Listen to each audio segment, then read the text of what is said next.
2018 yil 3 aprelda Germaniyadan uqishmaslikdan Xitoyga qaytirib etilgan 23 yoshli Uyg'ur yigit tutuqlandi. Germaniya Tashqi ishlar ministerining tekshirib aniqlab isbotlashicha, Germaniya hukumati kishilik huquq xodimi Barbel Kopflerning aytishicha, bu Uyg'ur yigit Xitoyga qaytirilgandan keyin davlatni parchalash yoki qutratqulik qilish jinoyati bilan tutuqlanib, 13 oktyabrda tunji sud ochilib o'lim jazosi yoki muddatsiz qamoq jazosi berilishi mumkinligi ta'kidlangan. Germaniya hukumati bu yoshni qayta talab qilgan bo'lsa-mu, javobga erishamagan Germaniya bundan keyin Germaniyaga har qanday bir sabab bilan kelgan Uyg'urlarni Xitoyga qaytarmaydiganligini bildirgan.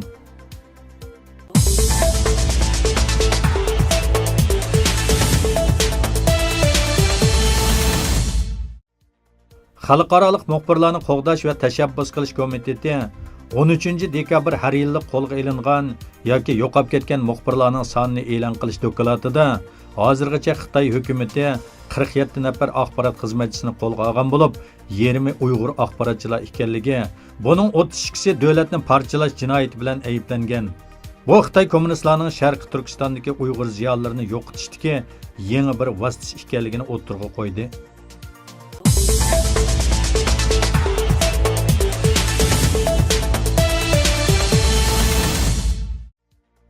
Sharqi Turkistondagi tutib turish lagerlari haqida uchurlar ko'plab oshkorlanayotgan mezgilda, G'o'lji shahri Yangiya yesidagi ma'lum bir tarbiyalash o'zgartish lageriga munosabatli yangidan bayqalgan paketlar Zimiston to'ri tarafidan yana bir qatim o'tirg'a chiqqan.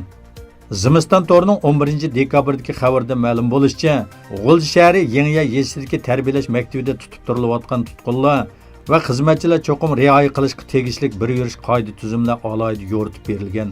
Shuning bilan bir vaqtda yerlik hukumat aholilar bilan maxfiyatlikni saqlash kelishimnomasi imzolagan. Bu kelishimnomining mazmuni tuvandikicha: barliq kishilar tarbiyalash markazidagi o'rganish, turmush, odam soni va ichki xizmatlar qatorliq ahvollarni oshkorlashga bo'lmaydi. Tasdiqdan o'tmay turib har qanday odam, tashkilot va axborot vositalarining ziyoratini qabul qilishga bo'lmaydi. Undidor, do'stlar chambiriga, ilxat sandig'i, qisqa uchur, faks qatorliq aloqa vositalariga tarbiyalash markazidagi turmush va o'rganishga munosabatli har qanday sonliq ma'lumot, uchur, ko'lam qatorliqlarni yo'llashga va taqitishga bo'lmaydi. Agar maxfiyatlikni saqlash belgilamasiga bo'ysunmay, har qanday maxfiyatlik oshkorlanib ketish ahvoli ko'rilsa, qattiq jazolanadiganligi ta'kidlangan.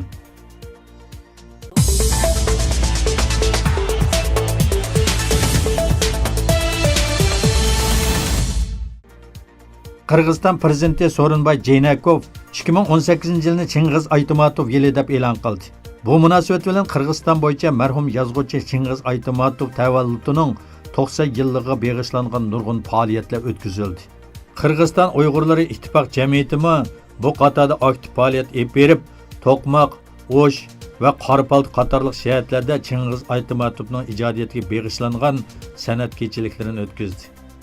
Gerçi bu faoliyatlar yozuvchi Chingiz Aytmatovning tug'ilganligining 70 yilligiga bag'ishlangan bo'lsa-mu, ammo Uyg'ur jamoati mazkur marosimlar orqali Uyg'ur milliy madaniyati va Uyg'ur xalqining ilmparvarligini namoyon qildi. Chingiz Aytmatov bugungi zamon Qirg'iz adabiyotida maydonga kelgan buyuk bir sima. Uning asarlari 20-asrning ikkinchi yarmidagi Qirg'iz adabiyotining eng yuqori pallasini yoritib qolmasdan, balki yana O'rta Osiyodagi turkiy xalqlar adabiyoti, shuningdek sobiq Sovetlar ittifoqi davridagi rus tilli xalqlar adabiyotida belgilik ta'sir paydo qilgan. Chingiz Aytmatov 1928-yili Qirg'izistonda tug'ilgan. 1950-yillardan keyin u butkul Sovet ittifoqi adabiyotida bir milliy yozuvchi sifatida tanilishga boshlagan. Uning adabiy asarlari dunyodagi 100 tildan ortiq tilga tarjima qilinib, zo'r ta'sir qo'zg'agan.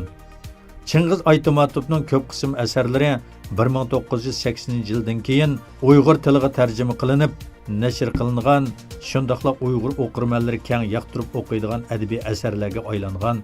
Aytmatov asarlaridan tanlanma Oq paraxod, asrdan uzoq bir kun, qiyomat, Ali itqiyos qatorliq ko'p asarlari Uyg'ur tilida nashr qilinib, qizg'in qarshi elingan.